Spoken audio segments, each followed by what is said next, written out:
नमस्कार मित्रों, आज की कथा बड़े ही रोचक है। जब एक भक्त के लिए महाकाल ने भस्म कर दिया काल को भी।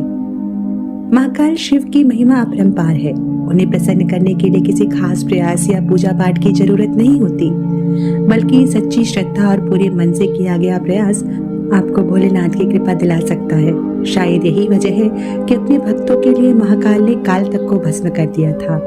ऐसी ही एक कथा मिलती है हमारे धार्मिक ग्रंथ में, जिसे हम आपके साथ आज शेयर करने जा रहे हैं। मान्यता है कि भक्तों का चरित्र पढ़ने और सुनने से भोलेनाथ की असीम कृपा और पुण्य की प्राप्ति होती है।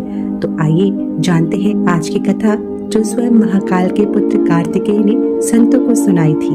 इसके अनुसार राजा श्वेत केतु, जो कि भोलेनाथ के परम भक्त थे, उन्होंने काल को भी जीत लिया था। राजा श्वेत केतु सदाचारी, सत्यवादी, धर्म के मार्ग पर चलने वाले शूरवीर और प्रजापालक थे। वह अत्यंत ही निष्ठा और प्रेम भावना से प्रजा का पालन करते और अगाध आस्था तथा श्रद्धा भाव से शिव की भक्ति किया करते थे। उनकी इस भक्ति भाव से महाकाल अत्यंत प्रसन्न थे। उनकी कृपा से श्वेत केतु के राज्य के लोग दुख, दरिद्रता, अकाल मृत्यु और महामारी से अछूत थे।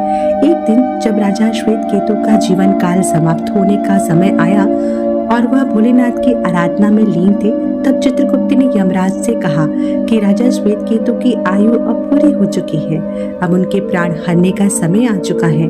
तब यमराज ने अपने दूतों को आज्ञा दी कि वे जाएं और श्वेत केतु के प्राण हर लाएं। यमदूत राजा श्वेत केतु के पास पहुंचे तो वो शिव मंदिर में थे। दूत बाहर खड़े हो गए कि श्वेत केतु गहरे ध्यान में थे और बहुत देर हो गई। न श्वेत केतु का ध्यान टूटा और न दूत हिले। दूत बिना अपना काम किए खड़े रहे।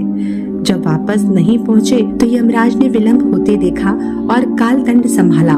फिर क्या था, दूतों के आने में देरी होने के चलते यमराज स्वयं ही राजा श्वेत केतु के प्राण हरने पहुंचे। लेकिन वहां उन्होंने देखा कि वह तो महादेव की साधना में लीन है। अब तो वो सोच में पड़ गए कि इसके प्राण कैसे हरे। उन्होंने सोचा कि यह अभी पूरी तरह से शिव पूजा में डूबा है। इस स्थिति में शिव पूजा का उल्लंघन नहीं किया जा सकता। तब वह भी बाहर खड़े हो गए। उधर जैसे ही काल को इसकी सूचना मिली तो उन्होंने तलवार निकाली और शिव मंदिर में जा घुसे। काल ने देखा कि राजा श्वेत केतु अभी भगवान शिव के लिंग स्वरूप के सामने बैठे ध्यान मग्न है। वह झपट कर आगे बढ़ा। जैसे ही उसने राजा श्वेत केतु का सिर काटने के लिए तलवार उठाई, शिव ने अपना तीसरा नेत्र खोलकर काल की ओर देखा और काल वही भस्म हो गया। भोलेनाथ का तीसरा नेत्र खुलते ही काल वही राजा श्वेत केतु के सामने जलकर भस्म हो गया। थोड़ी देर बाद जब राजा श्वेत केतु का ध्यान टूटा, उन्होंने अपनी आंखें खोली तो राख में बदले हुए काल को देखा। उन्हें चिंता हुई कि यह कौन है और क्या है। श्वेत केतु ने भगवान शिव से पूछा, हे भोलेनाथ, ये किसकी राख है? इसे किसने और क्यों जलाया? तब भोलेनाथ ने बताया, यह काल था जो तुम्हारे प्राण हरने आया था वत्स।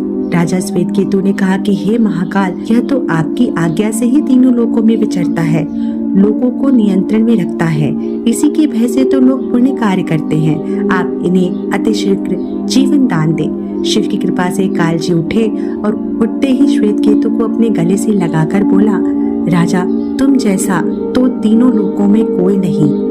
तुमने तो अजय काल को भी जीत लिया। तो ऐसी है हमारे महाकाल की भक्ति, जो काल पे भी विजय दिला दे, जो अपने भक्तों के लिए काल तक को भस्म करने का साहस रखता हो। तो चलिए सभी प्रेम से बोलते हैं, नमः पार्वती पते हर हर महादेव। जय महाकाल। उम्मीद करती हूँ ये कथा आपको अच्छी लगी होगी। अगली कथा के साथ आपके सामने पुनः उपस्थित होंगी। तब तक के लिए नमस्कार।